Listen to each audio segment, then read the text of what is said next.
Glórias a Deus nas maiores alturas, gente. É bom demais esse momento. Faz a gente reviver as nossas alianças, nossas promessas, reviver também a nossa esperança por aquilo que Jesus trouxe para a gente. Sejam bem-vindos em nome do Senhor Jesus Cristo, meu amigo Wilson, que atendeu meu convite em especial, e que os irmãos sabem que eu não sou de ficar muito sentado aqui dentro, mas hoje eu tive que ficar. E louvo a Deus, porque estou vendo a minha igreja, a igreja do Senhor Jesus Cristo, cada vez mais abençoada, pessoas cada vez mais sinceras, e aqueles que cometem pecado, confessam, aceitam as disciplinas, aceitam tudo que for necessário, porque nós somos aqui uma família, e nós não admitimos, porque somos de Deus, dizer que pode fazer o que quiser, porque não é. A gente vem do jeito que tiver. Deus não está nem aí se a gente é assassino, se é ladrão, se é usuário de drogas, se é traficante, quer nem saber. Ele quer que você se sinta recuperado, filho de Deus, porque é assim que eu me sinto. Amém? E não importa, Ele não quer que você pare de pecar para segui-lo, Ele quer que você siga para parar. Amém? E a juventude precisa ter bastante consciência disso, para poder viver em paz, certo? Porque nós não estamos pregando aqui uma religiosidade, nós aprendemos a pregar o amor de Cristo, e o nosso compromisso com Ele, de testemunhar esse amor, ainda que seja necessário a gente morrer por isso. Ano do testemunho. O testemunho eficaz envolve a vida. Foi muito fraco. O testemunho eficaz envolve a vida de quem o traz. Mas recebereis a virtude do Espírito Santo que há de vir sobre vós, e ser-me-eis testemunhas, tanto em Jerusalém, como em toda a Judéia e Samaria, e até os confins da terra. A unidade fortalece o testemunho do jovem cristão. Eu vos escrevi, jovens, porque sois fortes, e a palavra de Deus está em vós, e já vencestes o maligno. Andeis como é digno da vocação com que fostes chamados, procurando guardar a unidade do Espírito no vínculo da paz. Digo isto e testifico no Senhor. 1 João 2,14 e Efésios 4, 1, 3 e 17. O tema unidade empregado, o termo unidade empregado neste tema e divisa, refere-se à harmonia e conformidade de ideias, princípios e propósitos entre pessoas unidas conscientemente pelo mesmo sentimento, como testifica a palavra de Deus, que fortalece os jovens mantidos na unidade vitoriosa do Espírito Santo. Para tanto, abramos Filipenses 2, de 1 a 9, onde veremos o maior jovem do mundo, o jovem mais precioso do mundo, que deu um exemplo extraordinário, mostrando a sua vitória, independentemente de qualquer circunstância. Um jovem que chegou aos 33 anos, fazendo tudo que era correto e se fortalecendo na unidade do Espírito Santo. Quem achou, diga amém? Filipenses, eu vou pedir que as pessoas auxiliem os nossos visitantes com suas Bíblias, por gentileza. Já tem gente já auxiliando, obrigado. Lá em cima. Ok. Diz assim a palavra do Senhor: portanto, se há alguma exortação em Cristo, se alguma consolação de amor, se alguma comunhão do Espírito, se alguns entranháveis afetos e compaixões, completai o meu gozo, para que tenhais o mesmo modo de pensar, tendo o mesmo amor, o mesmo ânimo, pensando a mesma coisa. Nada façais por contenda ou por vanglória, mas com humildade, cada um considere os outros superiores a si mesmo. Veja bem, com humildade, cada um considere os outros superiores a si mesmo, e não com arrogância. Não olhe cada um somente para o que é seu, mas cada qual também para o que é dos outros. Tende em vós aquele sentimento que houve também em Cristo Jesus, o qual, subsistindo em forma de Deus, não considerou o ser igual a Deus coisa a que se devia aferrar, mas esvaziou-se a si mesmo, tomando a forma de servo, tornando-se semelhante aos homens, e achado na forma de homem, humilhou-se a si mesmo, tornando-se obediente até a morte e morte de cruz. Pelo que também Deus o exaltou soberanamente e lhe deu o nome que é sobre todo nome, para que ao nome de Jesus se dobre todo o joelho dos que estão nos céus e na terra e debaixo da terra. Amados, esse jovem de 33 anos de idade que encerrou a sua carreira aqui na terra nesse período, um jovem, né? 33 anos, Jesus de Nazaré. Esse jovem deve ser a maior inspiração para todos os jovens da terra. Porque Jesus de Nazaré, ele não é apenas o jovem bem-sucedido, ele é o homem bem-sucedido, o ser humano bem-sucedido. Ele é aquele que andou na unidade do Espírito Santo. Muita gente pensa que Jesus já veio cheio de poder, carne e osso, cheio de poder. Gente, isso não é verdade. O Espírito Santo estava em Jesus do mesmo jeito que estava em Adão, antes de pecar. A grande diferença é que Jesus escolheu ser guiado pelo Espírito Santo toda a vida, para ter o direito de se tornar a imagem e semelhança do Deus invisível. Porque muita gente pensa que quando fala que é a imagem e semelhança de Deus, pensa que é um retrato. Retrato não é a imagem do invisível. Alguns dizem, não, então essa imagem é figurada. Não, a imagem de Deus é o ser humano perfeito. É o ser humano que não tem pecado. É um corpo humano, é a imagem, porque Deus é invisível, Ele é espírito. Então a única imagem de Deus que pode ser vista é o ser humano, aí agora sim, com o caráter de Deus e com a natureza de Deus dentro dele. Amém? Então este Jesus de Nazaré, é aquele jovem, ele aos 33 anos atingiu a estatura de varão perfeito. A Bíblia diz na história dele que ele, em um certo momento, com seus 12 discípulos, ele pediu para se afastar da maioria deles e foi só com 3. E ali de repente ele se transfigurou. Ele começou a orar e começou a brilhar de uma forma extraordinária. Naquele momento ele atingiu, ele já estava brilhando, o corpo dele já estava sugando tudo quanto era energia boa que existia.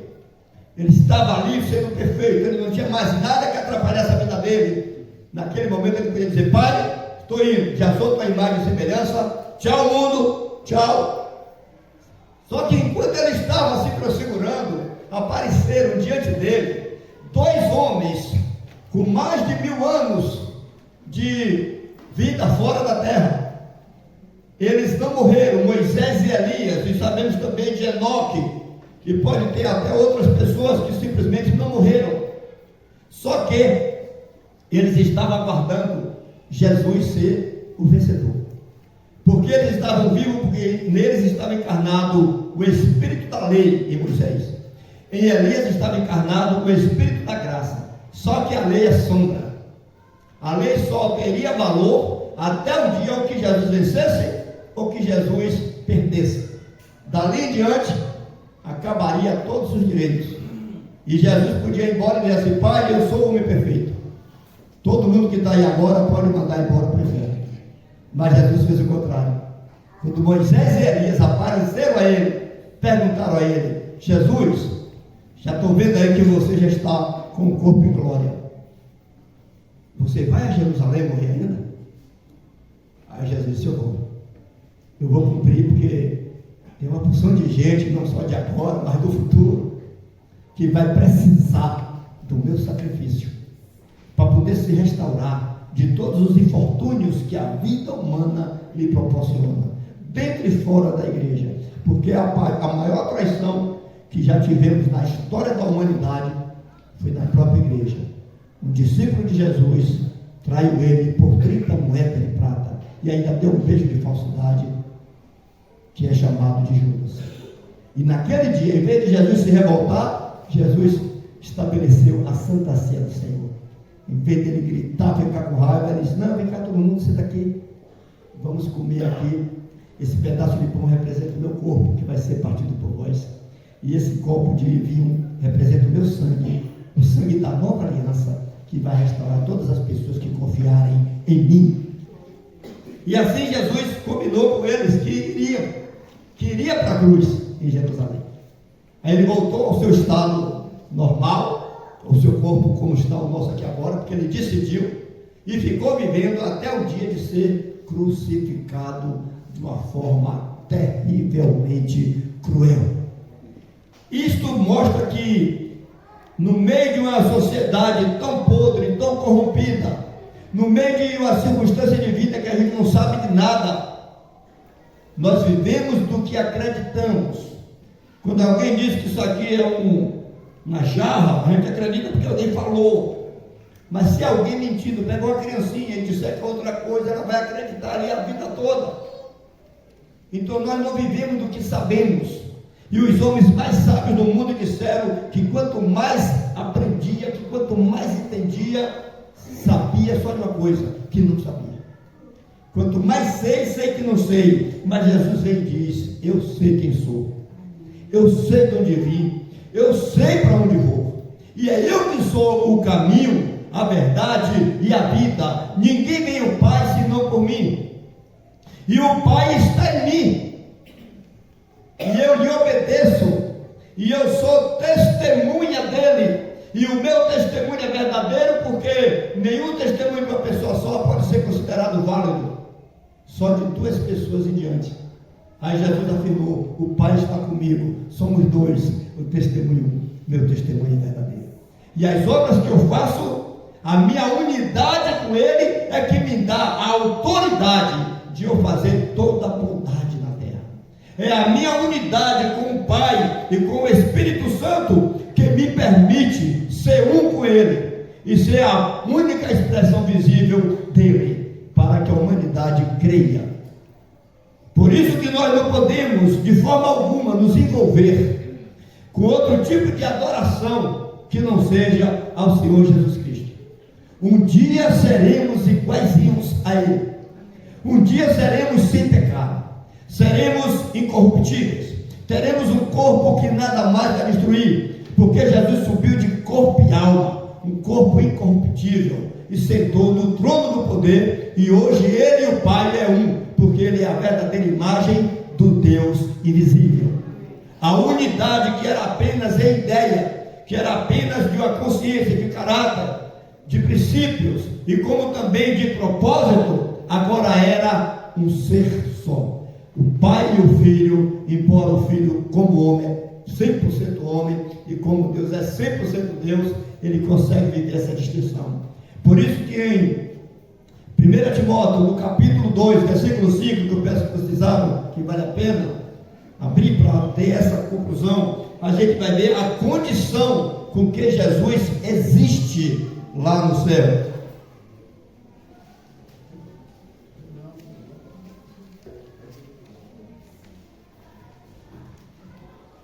Depois do intervalo social, eu vou precisar de outro copo.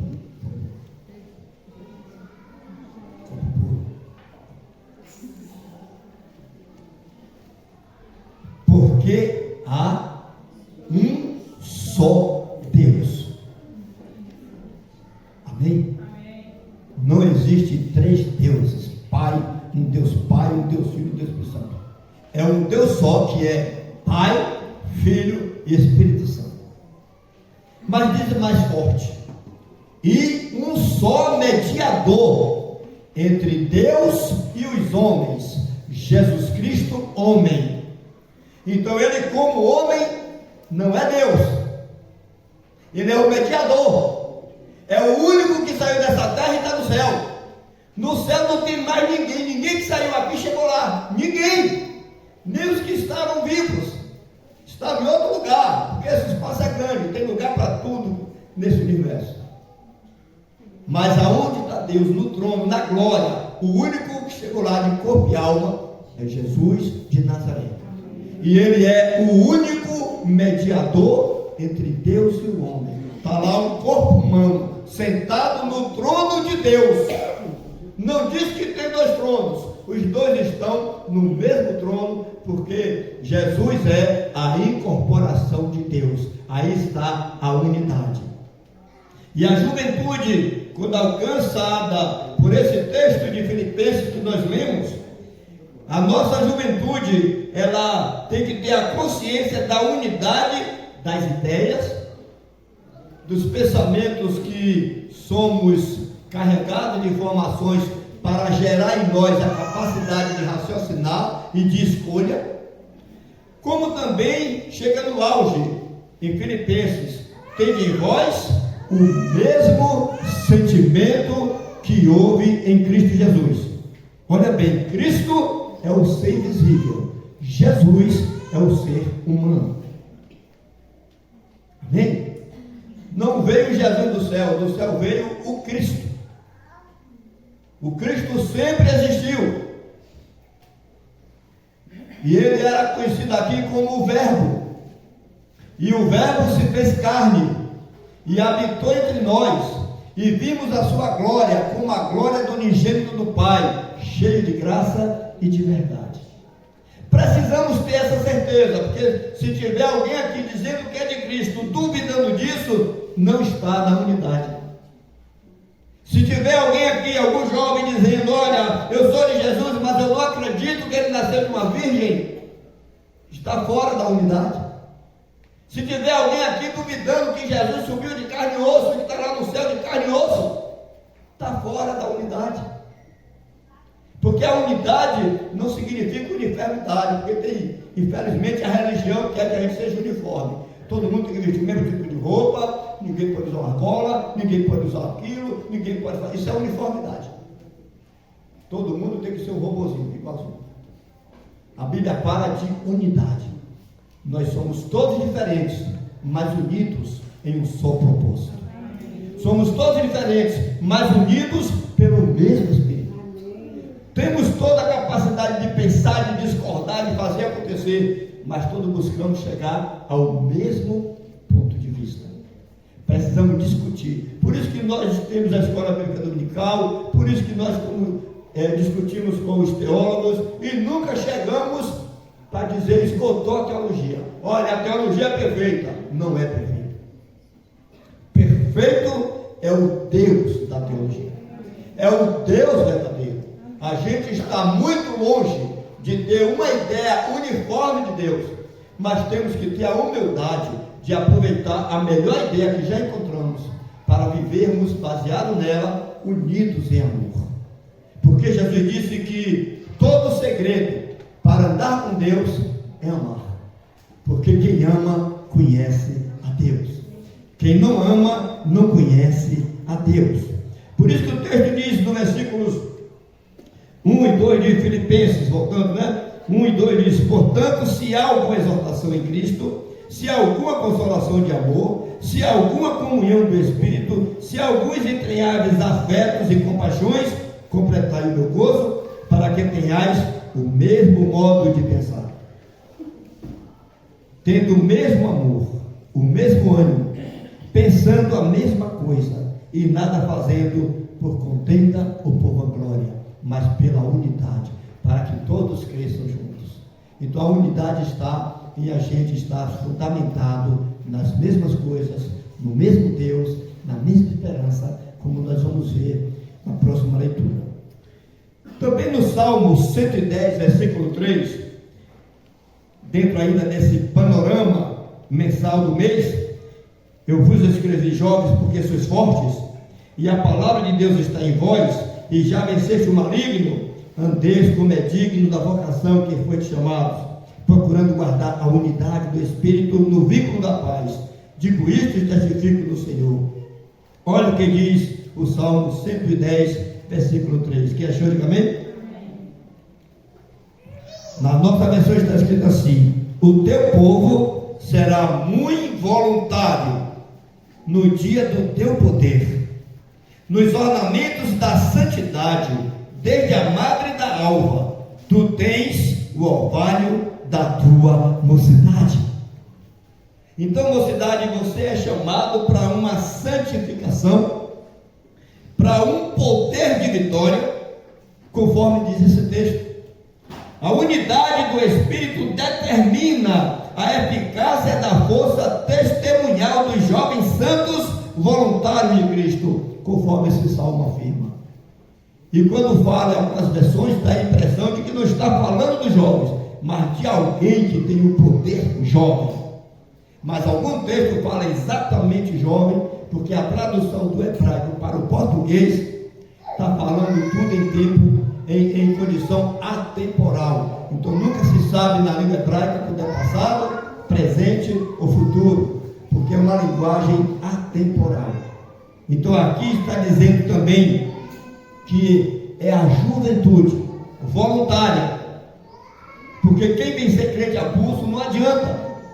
Eu vou porque o pastor quer que eu vá, minha mãe quer que eu vá, meu pai quer que eu vá. Não, eduque o melhor possível, mas quem tem que decidir é a própria pessoa. Porque filho de crente não é crente, filho de pastor não é pastor, esposa de pastor não é crente, pastor que não é crente, que finge que é crente e a mulher é crente, ele não é crente por causa da mulher. Cada pessoa é independente, porque é voluntário. E a juventude, quando ela vem voluntária, fica bonito, como a gente viu aqui. Amém? Porque a coisa feita voluntária é feita de boa vontade, é feita com carinho, é você que está se dispondo para aquilo. É claro que quanto mais voluntário, mais aumenta a sua responsabilidade de se adequar às exigências necessárias para fazer o melhor, através dos ensinamentos daquele que já tem experiência. Porque a condição de voluntário não é para eu fazer o que eu quero. Porque se for para fazer o que eu quero, eu não estou sendo voluntário. Eu quero impor a minha presença, eu quero impor a minha vontade, eu quero impor o meu modo de fazer. Voluntário é para fazer uma coisa que já tem alguém que deu início, voluntário é para fazer uma coisa que alguém pensou, que alguém imaginou, e que eu estou ali para fazer a minha parte o melhor possível, fundamentado, como a gente fala muito de democracia, fundamentado naquilo que foi acordado e que a maioria concordou. Amém? Então a nossa juventude, ela entra nessa condição de humildade, que cada um vai considerar os outros superiores a si, não com aquela ideia de fingimento, eu não sou ninguém mesmo, mas se achando um derrotado, ou se arrogando de que está sendo injustiçado. Não, considere os outros superiores a si, humildemente, para as funções que aquelas pessoas estão ocupando na sua vida. E espere o seu momento, porque você não é obrigado a saber o que o outro sabe, e nem o outro é obrigado a fazer como você sabe. Às vezes uma pessoa não faz nada que tenha a ver com o que você gosta, mas quando cada um faz aquilo que sabe fazer, e todos olham e aceitam e formam uma unidade, coisas diferentes que tornarão uma só coisa.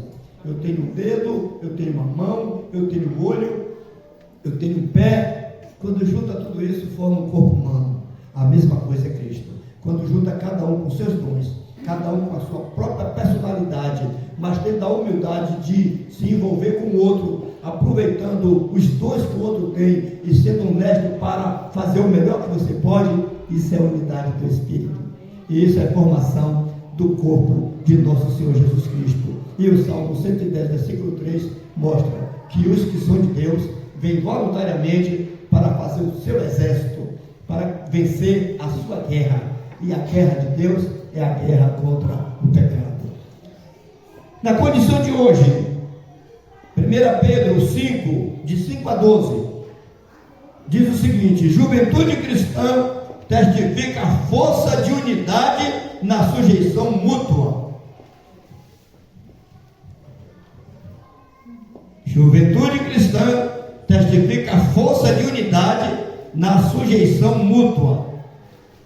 1 Pedro 5, de 5 a 12. Então, o primeiro caminho é sujeitar-se uns aos outros no temor de Jesus. Quem achou, diga amém? Semelhantemente, vós jovens, obrigado, meu filho. Semelhantemente, vós jovens, sede sujeitos aos anciãos, e sede todos sujeitos uns aos outros. Olha que maravilha! Eu me submeto a você, você se submete a mim.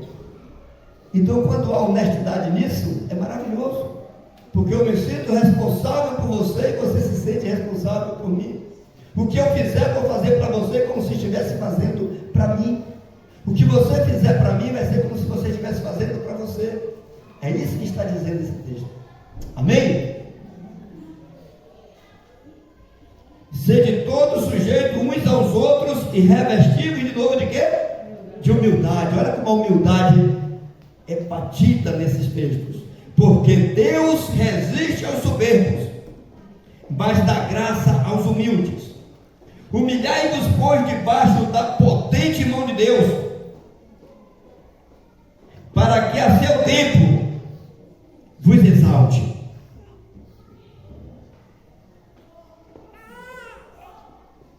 Não é?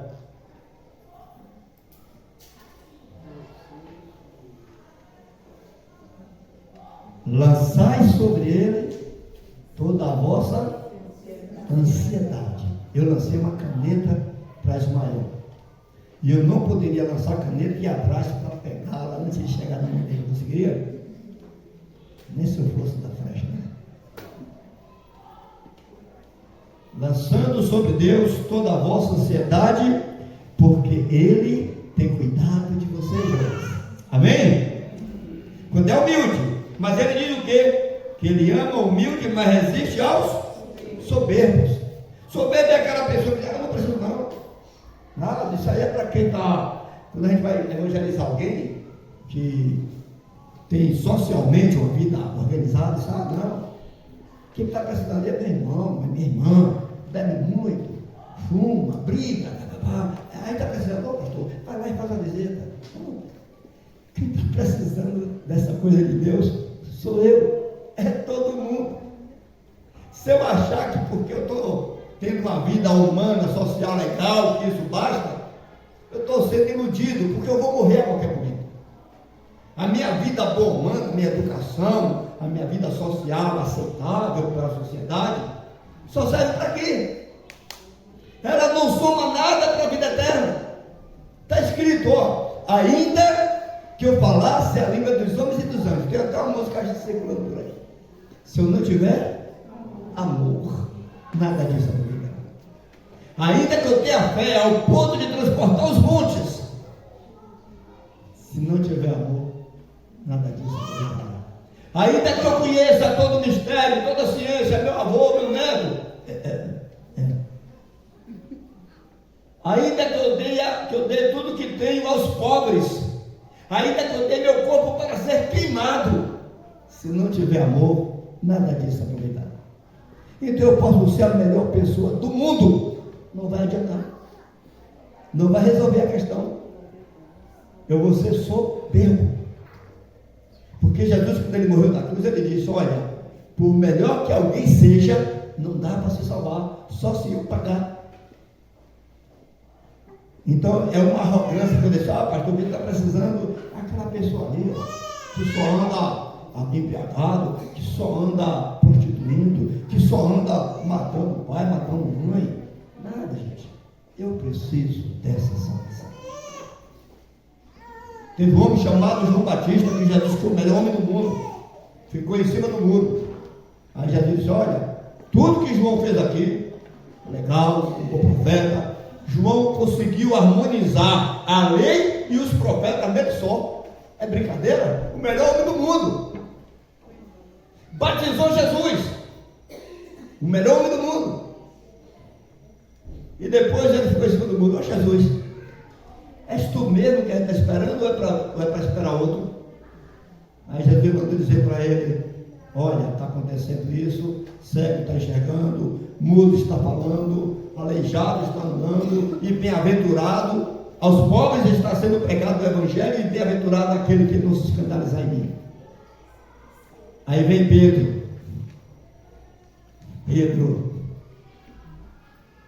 que tinha, né? Como é que diz uma pessoa? E uma hora está muito alegre, outra hora muito triste, bipolar. Aprontava, fazia, acontecia. Aí Jesus pergunta: quem vocês dizem que eu sou? Aí Pedro: tu és o Cristo, o Filho de Deus vivo. Aí Jesus disse: Pedro, você acredita nisso? Então, sobre esta pedra edificarei a minha igreja, e as portas do inferno não prevalecerão contra ela, e eu te darei a chave do reino dos céus. Tudo que for ligado na terra é ligado no céu, e tudo que for desligado na terra é ligado no céu. Porque você, Pedro, um homem que toda hora precisa de perdão, você confiou que é a graça, e você aceitou. Aí muita gente abandonou Jesus quando ele disse que tinha que participar do corpo dele, do sangue dele. Muita gente abandonou. Aí Jesus disse: vocês também não querem me abandonar, não? Aí Pedro disse: eu? Para que eu vou? Se é tu que tens a palavra de vida eterna. Eu não tenho para onde ir, eu só tenho o Senhor Jesus.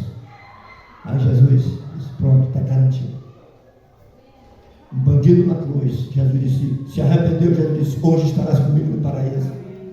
Os fariseus, os escribas, os grandes teólogos crucificaram Jesus. E os que eram considerados pessoas que não tinham nenhuma estima foram os que acolheram Jesus. Porque Jesus veio buscar e salvar os que estavam perdidos, mas que admitem que estão perdidos. E eu só posso garantir que sou salvo porque eu sei que por mim mesmo eu estou perdido.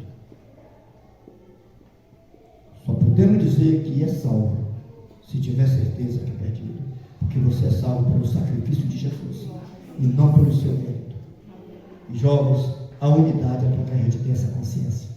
A unidade é para que a gente seja feliz, mesmo com o mundo cheio de problemas. Feliz mesmo quando as suas conquistas não são alcançadas imediatamente. Felizes quando as coisas que você mais deseja ficam para segundo plano. Porque você tem a unidade do Espírito para cultivar, e deve buscar primeiro o reino de Deus e a sua justiça, para que todas as outras coisas sejam acrescentadas. Amados, nesse texto de Pedro, diz mais, a partir do versículo, vamos botar, do versículo 7, humilhai-vos, vamos lá, humilhai-vos, pois, debaixo da potente mão de Deus, para que a seu tempo vos exalte, lançando sobre ele toda a vossa ansiedade, porque ele tem cuidado de vocês. Sede sóbrios, resista, vigiai, porque o diabo, vosso adversário, eu não gosto nem de falar o nome dele, porque ele não tem mais vez com a gente, no sentido de que Deus nos protege. Mas nós não devemos estar desafiando: porque eu sou de Deus, vou ficar falando e perdoando. Não, a gente tem que respeitar todas as coisas. Amém? Tudo que existe tem que ser respeitado. Amém? Agora, glorificar só o nome de Jesus. Vigiai, porque o diabo, vosso adversário, anda em derredor, bramando como um leão, buscando a quem possa tragar, ao qual resistir firme na fé, sabendo que as mesmas aflições se cumprem entre os vossos irmãos no mundo. Então existe a unidade até de sofrimento por ser cristão. E o Deus de toda graça, que em Cristo Jesus nos chamou à sua eterna glória, depois de havermos padecido um pouco, Ele mesmo vos aperfeiçoe, confirme, fortifique. Olha aí, a juventude, ela tem força. Fortifique e estabeleça.